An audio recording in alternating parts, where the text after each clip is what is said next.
Also new at 5, Boeing's fired former CEO will not get a severance payment. But the company says Dennis Muhlenberg won't walk away empty-handed.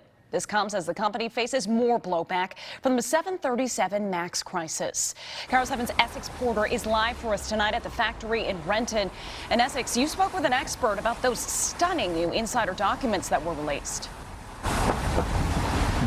Right, the emails and messages in these documents newly released, and they come as Boeing is really trying to get production started again. That's why you see the 737 MAX fuselages just on the railroad tracks there. They can't even get into the plant. These documents reveal how Boeing test pilots talked among themselves as they tried to avoid time-consuming regulations and costly pilot training for the 737 MAX.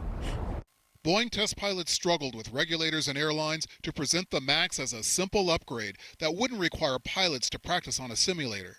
"Looks like my Jedi mind trick worked again," one wrote when he succeeded. Complex systems and faulty software have been blamed for 2 plane crashes that killed more than 300 people. Another Boeing employee wrote, "This airplane is designed by clowns, who in turn are supervised by monkeys." I literally was shaking my head and rolling my eyes. The Leham Company's Scott Hamilton is one of the nation's top Boeing analysts. What's so devastating about this? It's the open contempt shown toward regulators. It's the open contempt shown toward its own customers. It's, frankly, the open contempt shown toward fellow employees. Another email asks, would you put your family on a MAX simulator-trained aircraft? I wouldn't. The danger really is this is just yet another problem in restoring confidence in the MAX and rebuilding the Boeing brand. North Sound Congressman Rick Larson reacted this morning. These emails are really not coming out in a drip, drip, drip. They're coming out as downpours. In a statement, Boeing apologized and said the appropriate action will be taken. As bad as they are, Hamilton doubts the emails will hold up final approval for the MAX to fly again.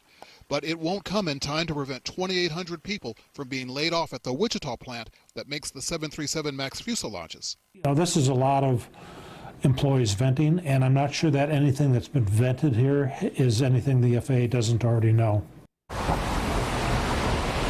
So no more fuselages coming from Wichita for a while. These fuselages probably stuck just right here on the tracks for a while. And despite all the efforts to avoid it, Boeing says that when the 737 MAX returns to service, it now recommends simulator training for the pilots.